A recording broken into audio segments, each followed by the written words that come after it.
Hello, welcome to Life International. What a joy to have you today. I want to take a moment to remind all men out there that at the end of the message, I have a special greetings extended to you, and I want you to take advantage of it, and I hope it will uplift your spirit. This is Father's Day all over the world as we celebrate. I'm coming to you live, and you are watching by streaming. I want you to invite your friends, loved ones, and anyone that you want to benefit from this message, because this message is refreshing and also is a message that I believe will give you hope. The message today has to do with resetting. It is time to reset. But before we get deeper, let me say to all those who are watching us in and out of United States of America, I want you to know not to let yourself be distracted by what is happening around us. Some things are bound to happen irrespective of our human intervention as part of the process of life or part of God's plan or part of what our human involvement brings about. We can't do much about them, but allow things to fall in place as God ordained. There are certain times God supernaturally intervenes. There are certain times man will fix the mess he creates. And there are certain times there's nothing you can do, and time itself will make all things right. Time itself will heal, and time itself will reset. It is time to reset. And that is the message this morning or today. There is a scripture that speaks volume, and its word is profound. It is in Isaiah chapter 42, verse 9. It reads, "Behold, the former things have come to pass, and new things I declare. Before they spring forth, I tell you of them."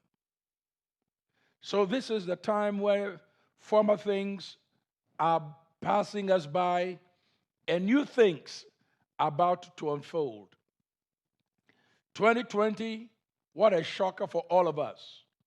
We're in the middle of the year, and no one can precisely, or no one can predict exactly what it's going to be next month. Only God knows, and those to whom God will reveal. But one of the amazing things is that things that have happened in the past made us encouraged that 2020 will be just like opticians use. 2020 is clearer vision, that things will be much clearer this year. But to our surprise, in February, the announcement came to the United States of America, which by then had affected other parts of the world. Now we are in pandemic mode. We are playing catch up. And also, we are trying our very best to make sure that whatever has happened to us, which has surprised all of us, doesn't happen for the future. So it's time to reset. But God says to us, the former things have come to pass, and new things he declares. And before they take place, he would make us aware, or he would tell us. Now, the change that you and I are experiencing today is not easy for many to stomach. Many can handle it, and many are really, really struggling with the change. Especially when you tend to be comfortable in your state. Nobody rocks the boat. You know exactly how things are supposed to be. And all of a sudden, a demand for adjustment in the name of change come upon you. What do you do? And how do you manage it? It is time to reset. You know, change, as I've always believed, and I know you do the same, as uncomfortable as it may be, it is still necessary for our growth. Where there's no change, there's no growth. And where there's no growth, it means change is not fully welcome or change has not visited. Change is necessary if you want to grow in every area of your life. Anything that does not invite change or anything that resists change becomes stagnant. And stagnation is abnormal.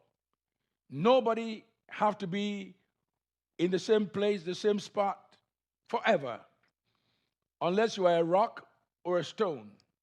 But everything in life has to change. Change is promised. That is why God says, former things have come to pass, new things are coming. And he says, before they happen, I'll tell you of them, or I'll announce to you. We are being prepared to accept and adapt to change. We cannot be stagnant and we cannot be in the same place that long. We have to make room for growth, make room for change, make room for advancement, and make room to move forward in life. Let's come to America and our respective nations. The world around us is going through a global transition. No one nation is spared. Our communities are not spared. Our homes are not spared. Everything around us is changing very fast to some, and to those who are prepared, they are managing the flow. They are able to go through this change. Nobody knows even the final outcome of what will be after this pandemic, after the end of this month or next month. And admittedly, it is uncomfortable, but necessary. What we're going through is uncomfortable. It's uncomfortable as for individuals, uncomfortable for our families, uncomfortable for our businesses, uncomfortable for the educational systems, uncomfortable for those who are about to start life, even for those who have just graduated. Most of them did virtual graduation, but they want to get a job. And for those who are planning on doing certain things that involves human contact, it's uncomfortable, regrettably, but yet it's necessary. We are all going to go through. When you and I have opportunity, though, to acknowledge the presence of change and allow change to have its course, without trying to control change or trying to resist change, we realize that the force of the circumstances that change brings about, in the end, works out good for all of us. Change is a force to reckon with. Change has a way of literally transforming your present knowledge or present experience. Change has a way of making you wonder what's happening and what next. Could you believe, and will you believe, that one of the most advanced nations on earth, medically, United States of America, our healthcare systems, our medical readiness was so challenged? COVID-19 exposed the weaknesses in our system, not only here, all over the world, to the extent where we are all playing catch-up medically to make sure that at least we stay with what is happening and play catch-up. What next? We are all forecasting what may happen to our economies. But the truth is, our forecast may not always be accurate. We can forecast the weather, we can forecast growth, and we can also forecast trend. But no one saw this coming. We are all caught by surprise. It is time for us to reset. It is time for us to reset. And to reset, it means if you are in business, you have to look for new ideas. If you're a parent, you have to look for new ideas. If you're a government, you have to look for new ideas. Whatever you do and I do, we have to look for new ideas. It is time to reset, because if you don't reset, you'll be left behind. One thing I'd like to bring to you also is our present racial tension. The present racial tension has exposed systemic racism, and as a result has been highlighted by police killing of one man, but its rippling effect is known all over the world. We also realize that we have many discriminatory actions. People are calling all over the world to demand for change on streets, asking for general justice. Others are asking for social justice. Others are asking for restoration or reformation. And others are asking, plain and simple, we want change, and we want change now. You know, we have to reset. We are called to reset. Let's also realize that some of the things that we are facing with demands that our justice system ought to reset.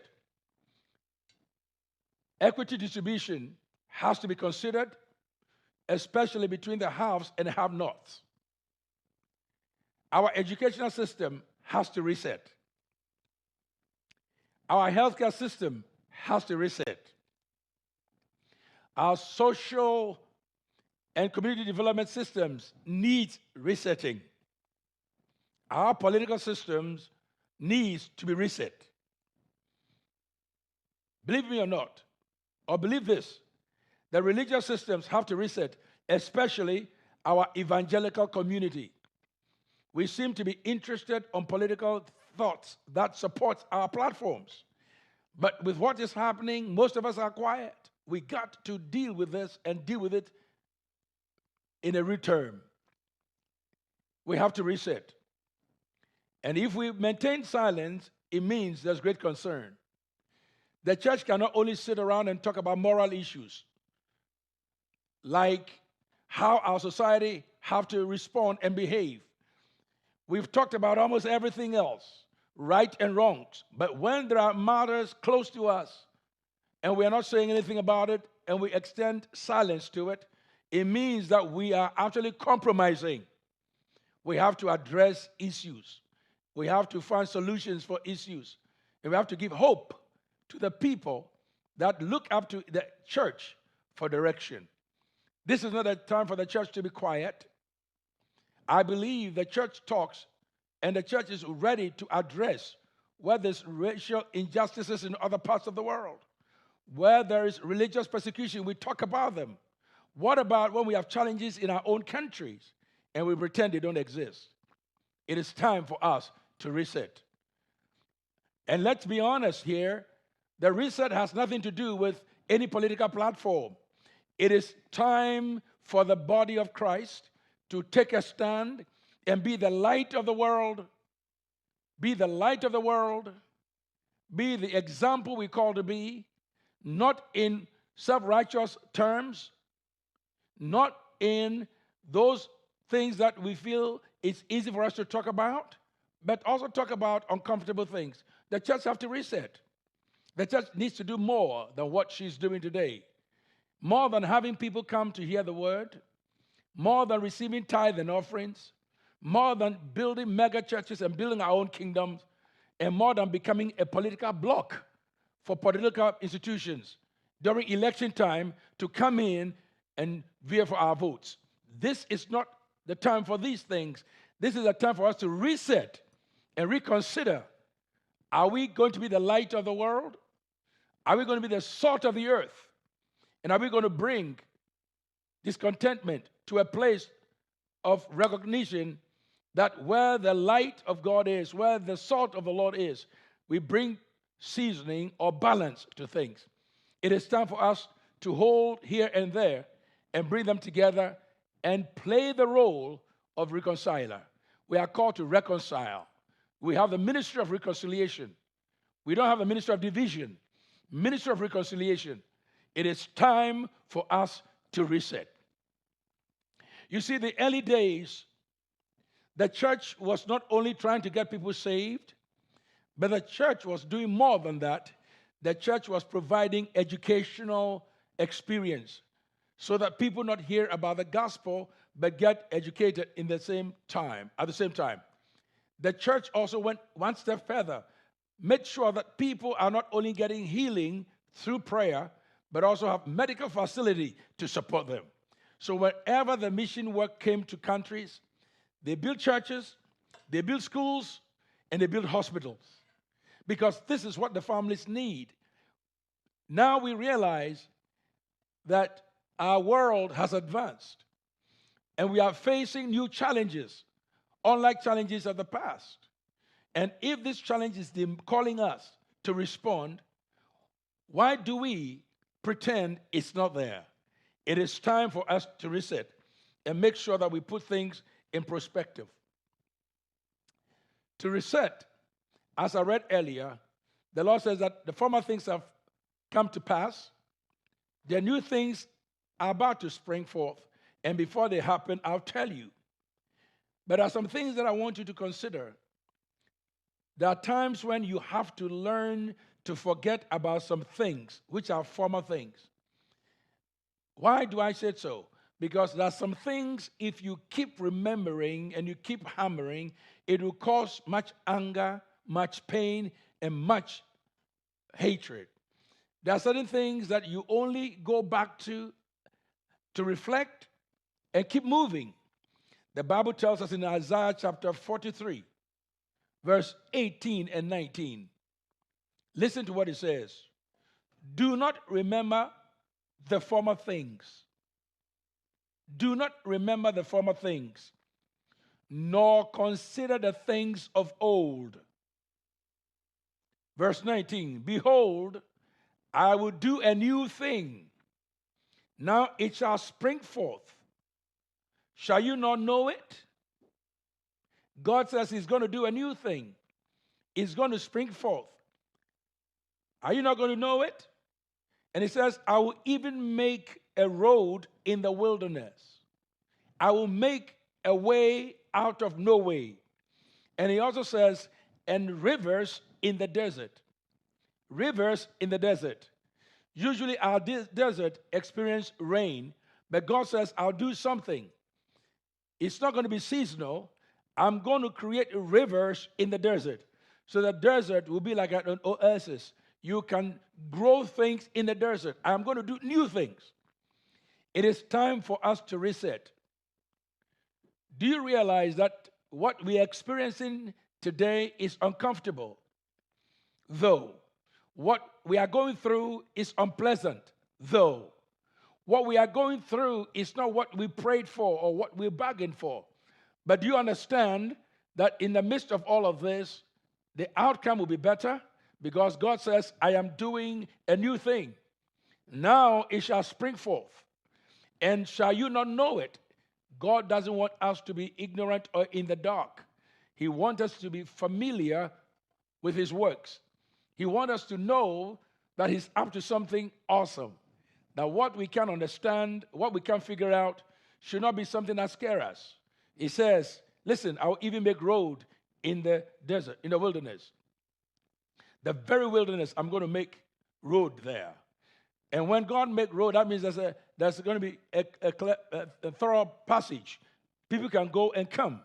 I'm going to do something out of your wilderness experience. You may feel like you are in the desert and you are going to die for thirst. He says, I'm going to create a river. River will provide you food and will provide you water at the same time. I'm going to make sure that you are refreshed. It is time to reset. We have to embrace the new thing. What it is exactly, we don't know, but we got to embrace it. So let's first and foremost reset. You know, from time to time, when you use your applications or you use your phones or your systems, from time to time, things jams up and things may not operate the way it's supposed to operate.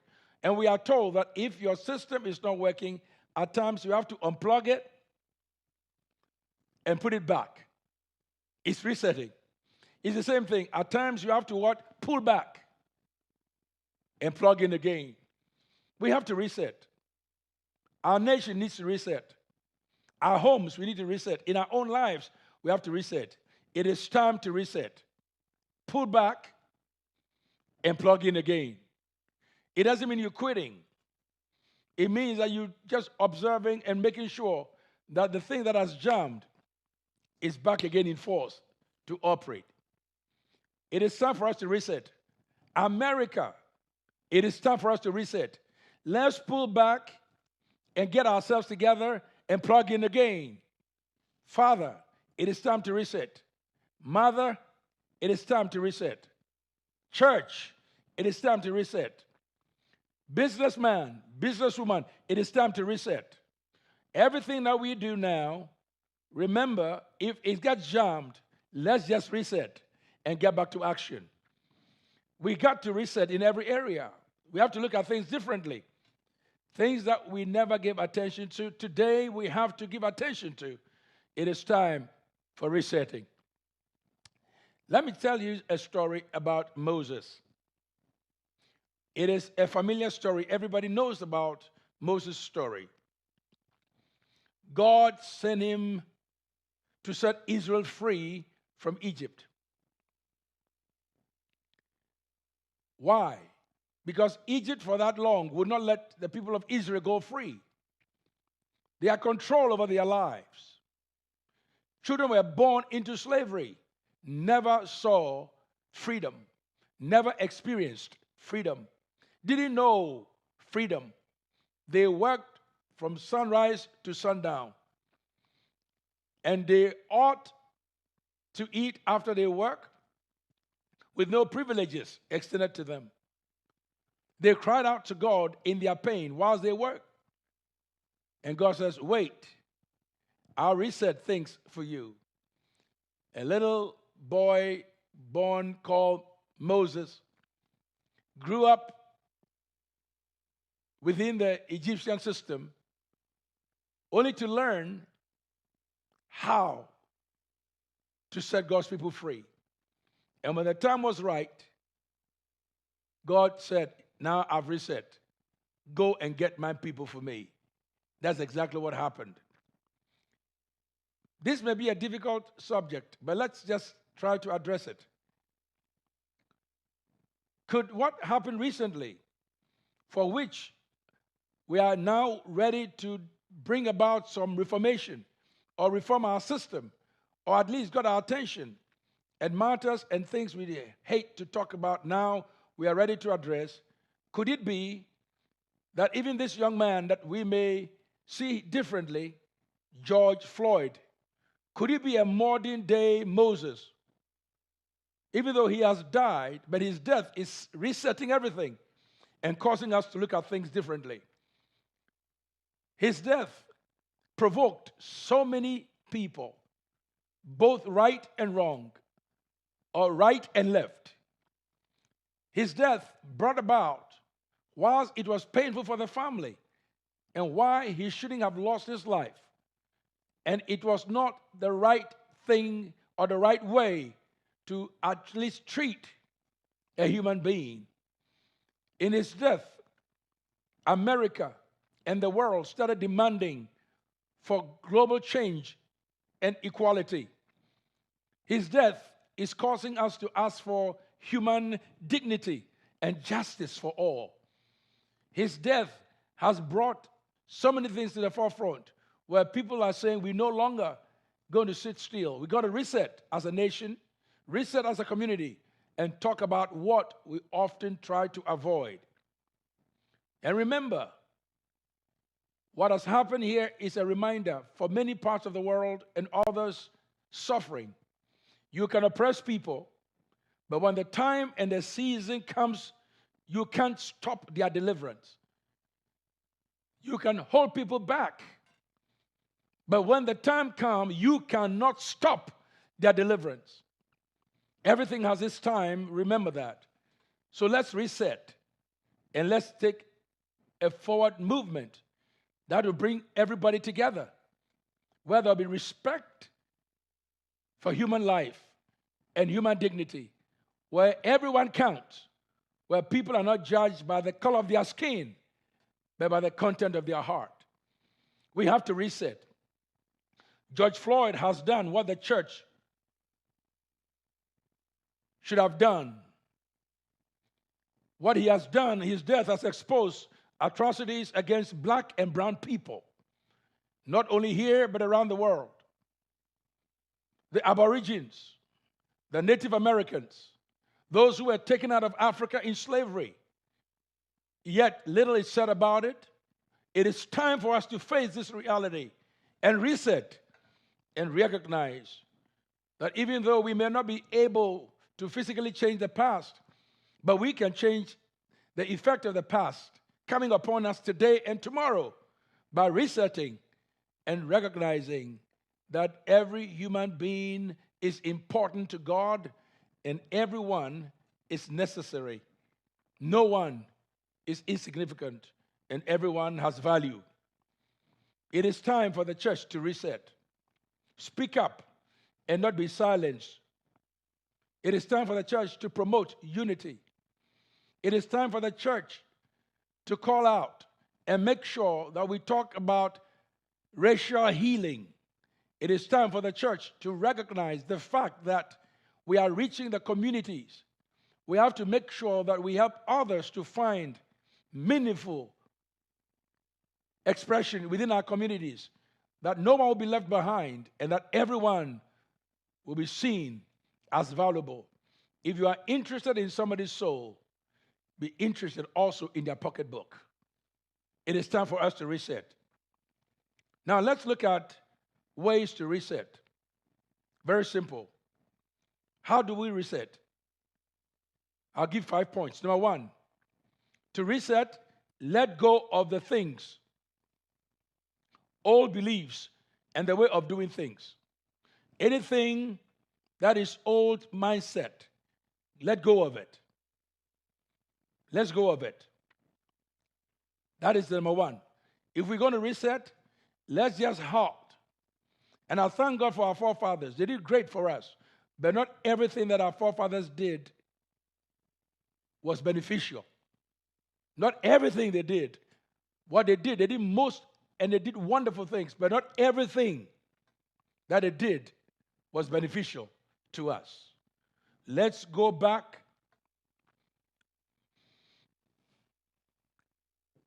and let's reflect and let go of the things, the old beliefs, and the way of doing things. Number 2, if we are going to reset, we should be open to the new normal. We should be open to the new normal. We are now faced with things we can't understand.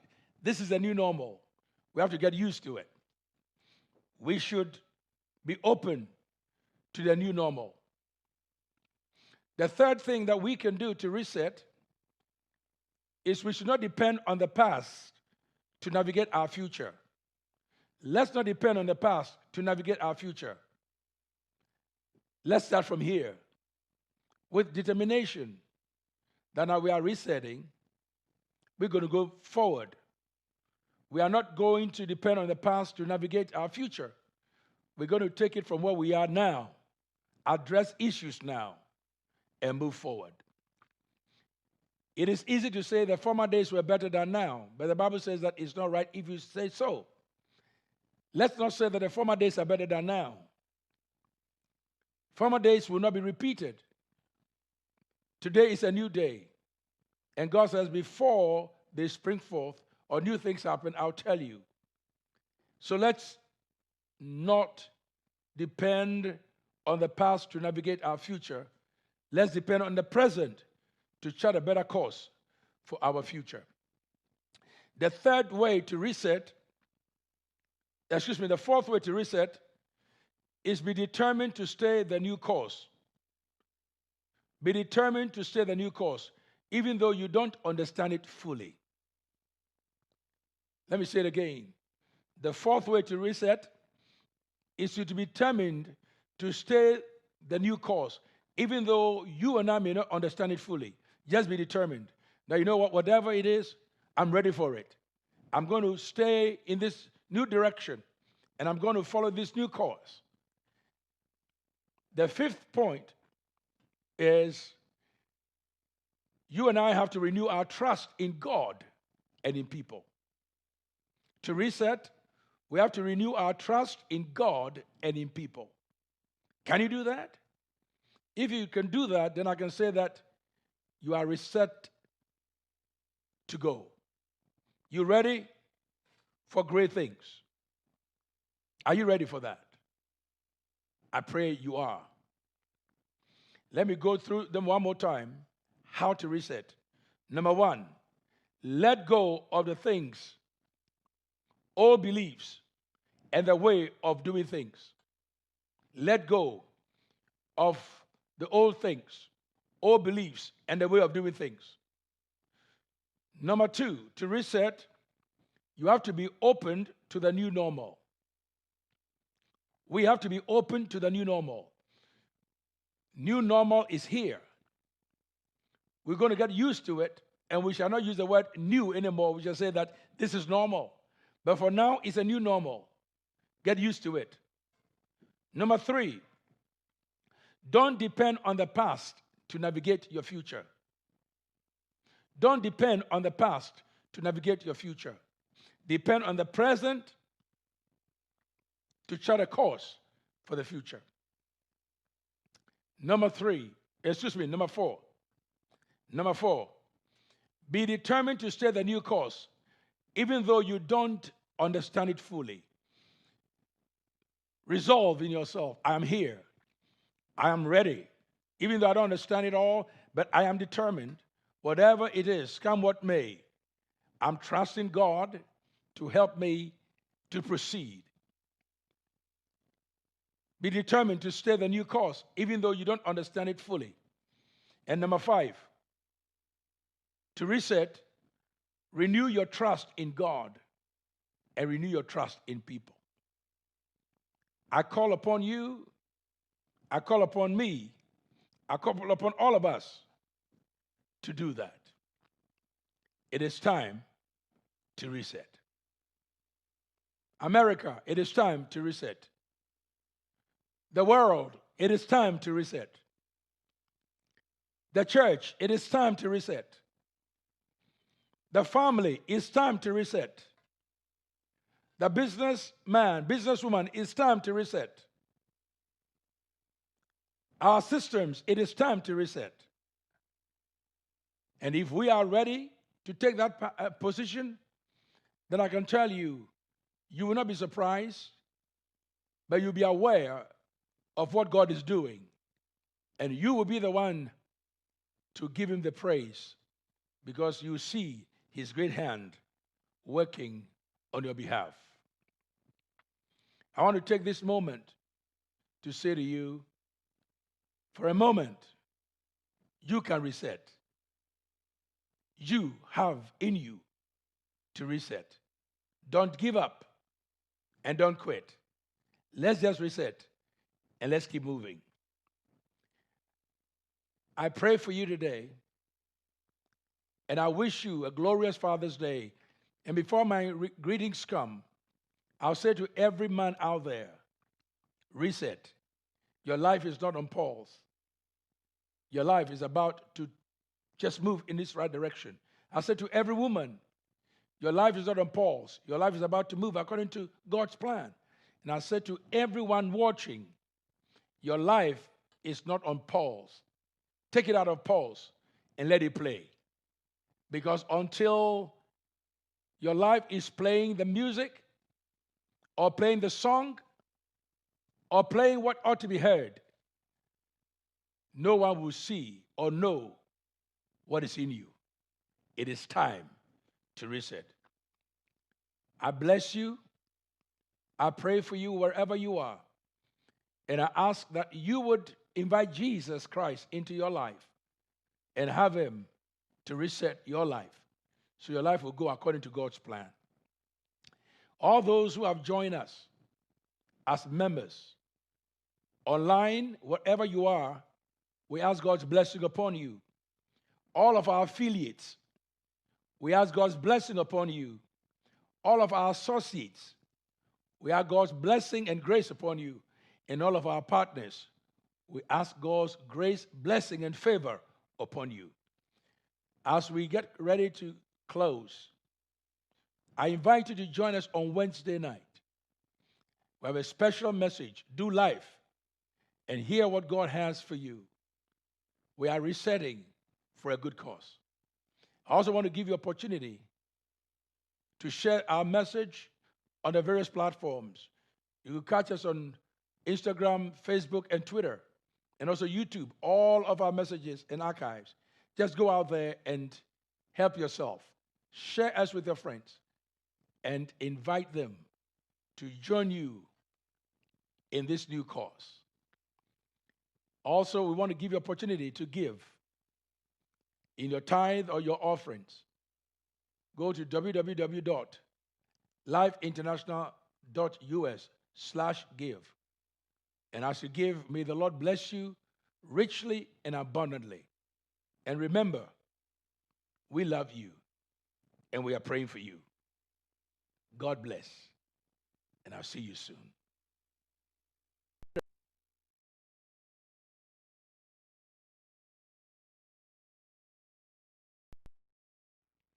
Today, I want to wish every father out there happy and blessed Father's Day. From time to time, we recognize men not because they are male and they produce offspring, but because of their character, their integrity, and also the quality of life that they provide for their families and the rest of the world. As I celebrate the men of Life International, and we congratulate all fathers everywhere, let this day be a reminder that you are a true leader. And as a true leader, your job is to make others better. Stay on top and keep rising.